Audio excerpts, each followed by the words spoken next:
नमस्ते दोस्तों आज मैं आपको बताता हूँ। अगर आप भारत के नॉर्थ ईस्ट यानी गुवाहाटी, शिलोंग और चेरापूंजी घूमना चाहते हैं तो कैसे जाएं, कितने दिन का टूर पैकेज होना चाहिए और डे वाइज आपका क्या प्लान रहेगा। भारत का जो नॉर्थ ईस्ट का हिस्सा है वो बहुत ही खूबसूरत है और यहाँ की कला, यहाँ की संस्कृति बहुत ही खुश मिजाज की है। आपने सुना होगा चेरापूंजी का नाम, जहाँ भारत में सबसे ज़्यादा वर्षा होती है। तो ये जगह बरसात और उसके बाद घूमने के लिए भारत में सबसे आइडियल जगह हो जाती है। खूबसूरत झरने, हरियाली, खुशनुमा मौसम सैलानियों को दूर दूर से यहाँ खींच के लाता है। तो चलिए जानते हैं डे वाइज आपका कैसे प्लान रहेगा अगर आप नॉर्थ ईस्ट जाना चाहते हैं। तो अगर आपको चेरापूंजी, गुवाहाटी और शिलोंग जाना है तो आपका ये 4 नाइट 5 डेज का पैकेज रहता है। इस पैकेज में सबसे पहले आपको पहुंचना होता है गुवाहाटी। गुवाहाटी देश के हर हिस्से से बड़ी अच्छी से कनेक्टेड है, ट्रेन से, फ्लाइट से और बाय रोड कनेक्टेड है। तो दिल्ली से भी कई सारी ट्रेनें हैं, राजधानी एक्सप्रेस भी चलती है, तो आप गुवाहाटी पहुंच सकते हैं ट्रेन से। किसी गुवाहाटी से आगे आप आ जाएंगे, पहले दिन गुवाहाटी पहुंचेंगे तो गुवाहाटी से हम चले जाएंगे शिलोंग। शिलोंग में ही रुकेंगे, दूसरे दिन शिलोंग का लोकल साइट सीइंग करेंगे, तीसरे दिन शिलोंग से जाएंगे चेरापूंजी, चेरापूंजी का साइट सीइंग करेंगे, चौथे दिन चेरापूंजी से वापस हम गुवाहाटी पहुंच जाते हैं और गुवाहाटी में ही रुकते हैं। पांचवें दिन गुवाहाटी से वापस हम अपने गंतव्य के लिए रवाना हो जाते हैं।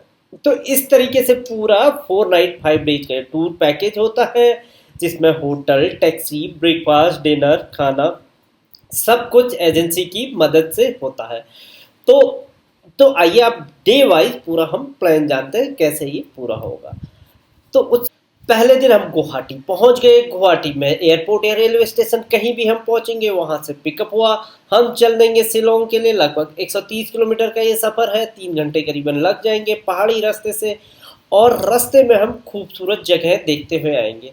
जो रास्ता होता है शिलोंग से गुवाहाटी का, ये बहुत ही खूबसूरत है। दूर दूर कहीं आपको बर्फ गिरी हुई भी दिखाई देगी। रास्ते में खूबसूरत झील, हरियाली से भरपूर होता है। मैं ये एक चीज़ और बता दूँ, यहाँ जाने का सबसे अच्छा समय है जून से लेके सितंबर या अक्टूबर तक। इस समय तक यहाँ पे हरियाली और बहुत सारे झरने और आपको झील मिलेंगे। बरसात के टाइम पे यहाँ जाने का सबसे अच्छा समय रहता है। उसके बाद आपको झरने सूख जाते हैं तो पानी वगैरह इतना देखने को नहीं मिलेगा। तो हम शाम दिन होते होते हम शिलोंग पहुंच जाएंगे और उस दिन हम शिलोंग में ही रेस्ट करेंगे। रास्ते में जो खूबसूरत झरने और झीलें आती हैं वो देखते हुए हम बढ़ेंगे। तो इस तरीके से हम पहले दिन हम पहुंच गए शिलोंग। अब दूसरे दिन जो होता है, पहले दिन की जो रात होगी होटल में चेक इन करेंगे, हम होटल में ही डिनर करेंगे और लोकल शाम के समय कोई शॉपिंग वगैरह करना है शिलोंग में घूम लेंगे। अब जो शुरू होगा हमारी यात्रा का दूसरा दिन। दूसरे दिन हम शिलोंग का लोकल साइट सीइंग करेंगे। शिलोंग के बारे में मैं कुछ बता दूं, इसको कहा जाता है स्कॉटलैंड ऑफ ईस्ट, यानी कि खूबसूरत ये शहर है। मतलब एक पठार के ऊपर ये बसा हुआ शहर है। दूर दूर छोटे छोटे आपको पठार मिलेंगे और खूबसूरत झरनों का इसको राज्य भी कहा जाता है। जगह जगह पर आपको खूबसूरत वाटरफॉल, खुशनुमा हवा और मौसम बहुत ही यहाँ पे सुहावना रहता है।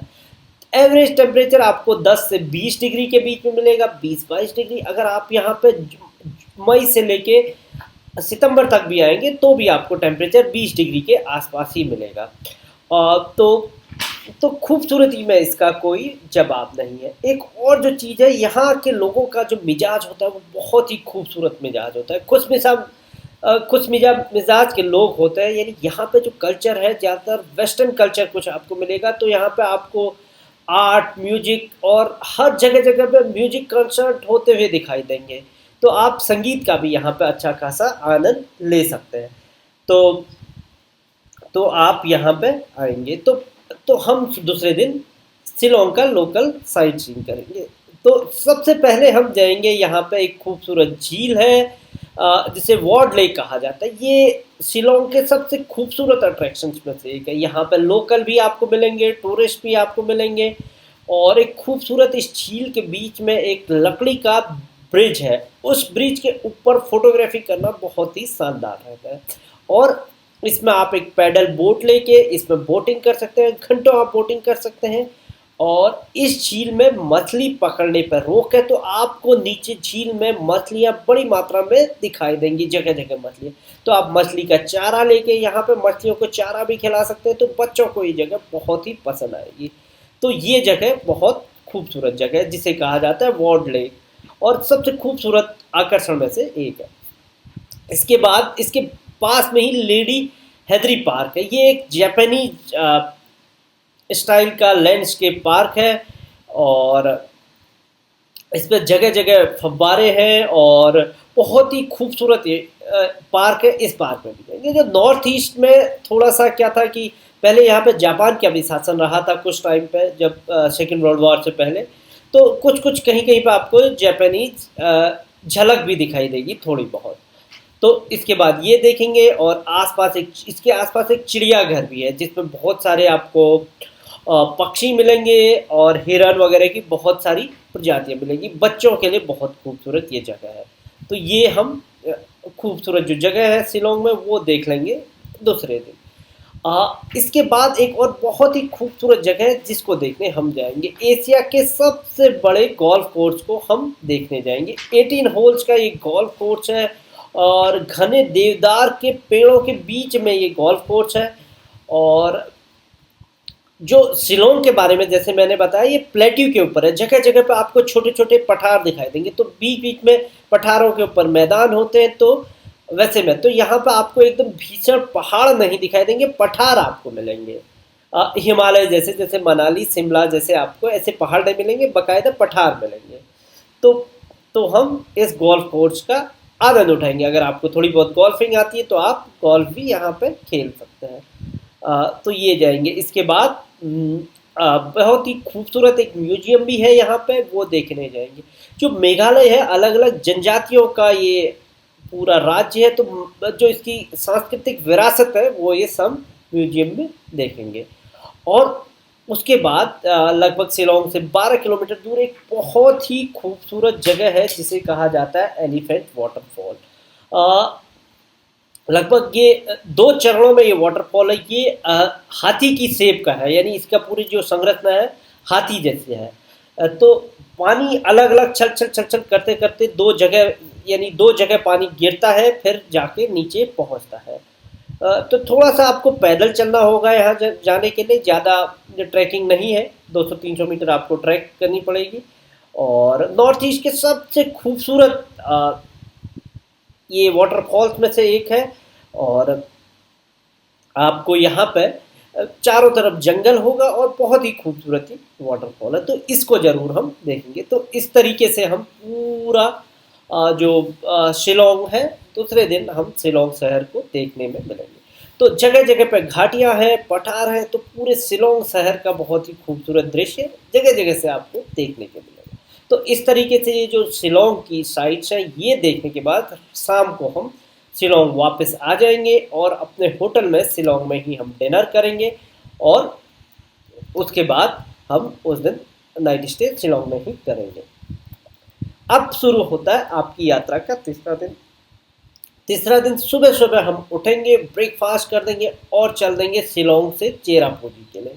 चेरापूंजी शिलोंग से लगभग 60 किलोमीटर दूर है। 2 घंटे का ये रास्ता है। बहुत ही खूबसूरत ये ड्राइव है। आप चेरापूंजी के बारे में मुझे शायद आप लोगों को बताने की ज़रूरत नहीं है कि चेरापूंजी क्यों प्रसिद्ध है। बचपन से लेके जब हम आज तक हमने अपने जियोग्राफी की क्लास में हमेशा ये पढ़ा है कि भारत में वो कौन सी जगह है जहाँ सबसे ज़्यादा बारिश होती है, तो वो जगह है चेरापूंजी। यहाँ सबसे ज़्यादा ये बारिश होती है अपने खुशनुमा मौसम के लिए ये और जाना जाता है, और बहुत ही खूबसूरत ये जगह है। तो चेरापूंजी को झरनों का पूरा शहर कहा जाता है, खूबसूरत झरने हैं। सबसे पहले हम यहाँ पे जाएंगे, 7 सिस्टर फॉल्स कहा जाता है। 7 अलग अलग वाटरफॉल है, और हर वाटरफॉल की जो ऊंचाई है लगभग 1000 फीट के बराबर है। और मतलब ये भारत का सबसे चौथे ऊंचे वाटरफॉल्स में से एक वाटरफॉल आता है, और इतना खूबसूरत नज़ारा दिखता है। 7 वाटरफॉल एक साथ यहाँ पे आते हैं, और यहाँ आने का जो सबसे सही समय है वो है आपका मई से लेके आपके सितंबर तक या अक्टूबर के मध्य तक भी आप यहाँ आएंगे तो भी ये वाटरफॉल मिलेंगे। ये बरसाती वाटरफॉल है, यानी बारिश के पानी से ही ये वाटरफॉल मिलते हैं। आप जैसे दिसंबर से मार्च के बीच में आएंगे तो ये वाटरफॉल गायब हो जाएंगे। तो बहुत ही खूबसूरत ये जगह है। तो जैसा कि पूरे भारत में बरसात में बहुत कम होता है, जैसे आप पहाड़ी इलाके जैसे मान लिया जाए शिमला, मनाली, नैनीताल, आप कहीं जाते तो बरसात में यहाँ बारिश हो जाती है और थोड़ा बाढ़ वगैरह आने का खतरा, तो यहाँ जाना थोड़ा मुश्किल हो जाता है। तो नॉर्थ ईस्ट आप घूम सकते हैं और बहुत खूबसूरत यहाँ पे मौसम रहता है। तो सेवन सिस्टर वाटरफॉल देख लेंगे, उसके बाद ही हम नौक्लिक वाटरफॉल देखेंगे। ये भी बहुत खूबसूरत वाटरफॉल है। इसको ये दुनिया का चौथा सबसे ऊंचा वाटरफॉल है और भारत का सबसे ऊंचा वाटरफॉल इसको कहा जाता है। ये लगभग 1115 फीट ऊंचा ये वाटरफॉल है और बहुत ही खूबसूरत ये जगह है। और इतनी ऊंचाई से ये गिरता है और चारों तरफ जो घने पेड़ और ये सब है, तो एक तरीके से ये फॉल का रंग दूर से आपको हरा दिखाई देगा।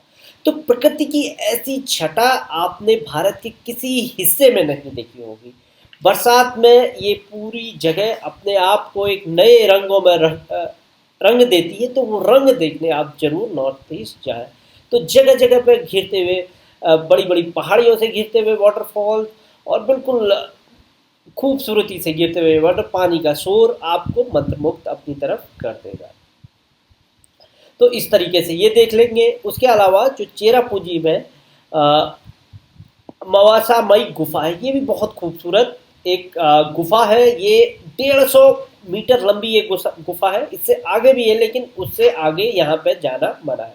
अब इस गुफा की खास बात क्या है कि ये गुफा कई साल पुरानी ये गुफा है और ये लाइमस्टोन की बनी हुई गुफा है।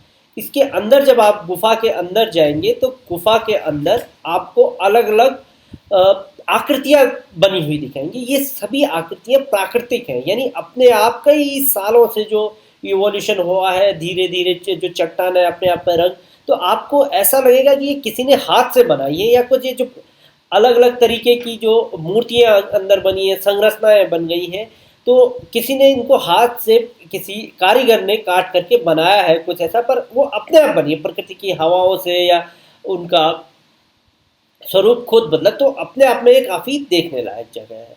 तो काफ़ी खूबसूरत है, आप जा सकते हैं यहाँ पे फोटोग्राफी वगैरह कर सकते हैं। तो ये इसके अलावा कोकोराम और एक और जगह जिसे कहा जाता है इको पार्क, ये भी जो वाटरफॉल है सेवन सिस्टर वाटरफॉल और इसके पास में ही, तो ये जो मेघालय सरकार है उसने बहुत बड़े इलाके में एक इको पार्क बना रखा है। पहाड़ी की चोटी पे ये भी है, जो पठार है प्लेटू की, तो काफ़ी चौड़ा है।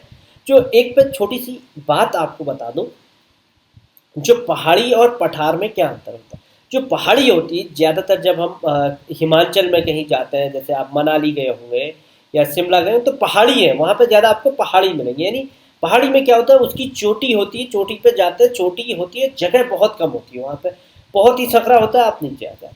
नॉर्थ ईस्ट में क्या पठार है, पठार में पहाड़ी का जो टॉप होता है वो काफ़ी स्पाट होता है, यानी वो काफ़ी चौड़ा होता है, वहाँ पे बहुत सारी जगह होती है, आप तसल्ली से बैठ सकते हैं और घंटों वहाँ पे निहार सकते हैं। पहाड़ी में छोटी सी जगह होती है, वापस आना पड़ता है, ज़्यादा लोगों के वहाँ पर टिकने के लिए जगह नहीं होती। तो ये अंतर होता है। तो नॉर्थ ईस्ट में आपको यानी शिलोंग में या चेरापूंजी में ज़्यादा आपको पठार मिलेंगे।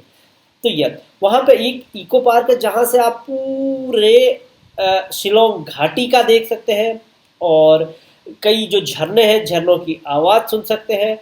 ऑर्किड है, यहाँ पे फूल खिले रहते हैं ऑर्किड के, वो आप देख सकते हैं। और जो बांग्लादेश यहाँ से दिखाई दे, बांग्लादेश का जो मैदानी इलाका है वो आप यहाँ से जो बांग्लादेश का डेल्टा है वो दूर देख सकते हैं। तो इस तरीके से काफ़ी खूबसूरत यहाँ से नज़ारा दिखता है इको पार्क से। इको पार्क हम देख लेंगे।